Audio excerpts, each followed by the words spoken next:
జగన్ సర్కారు తీసుకున్న నిర్ణయమేనని విమర్శించారు పయ్యావుల.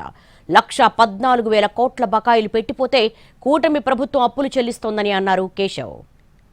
రాష్ట్రం అనుభవిస్తున్నటువంటి కష్టాలకి నష్టాలకి కారణం మీరే జగన్మోహన్ రెడ్డి గారు. ఈ ఆర్థిక విధ్వంసానికి పాపానికి కారణం మీరు తీసుకున్నటువంటి నిర్ణయాలు.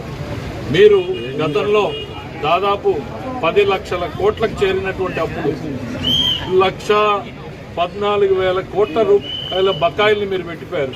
1,14,000 కోట్ల బకాయిల్ని పెట్టిపోతే దశల వారీగా మేము చెల్లించుకుంటూ వస్తూ ఉన్నాం. ఎంప్లాయీస్ బకాయిలు ఇంకా ఉన్నాయి. పోలీసు లీవ్ ఎన్కాష్మెంట్ ఇవ్వనటువంటి పరిస్థితి వచ్చింది. పిఎఫ్లని మీరు వాడేసినటువంటి పరిస్థితి వచ్చింది. స్త్రీనిధి ఫండ్స్ని డైవర్ట్ చేసినటువంటి పరిస్థితి వచ్చింది.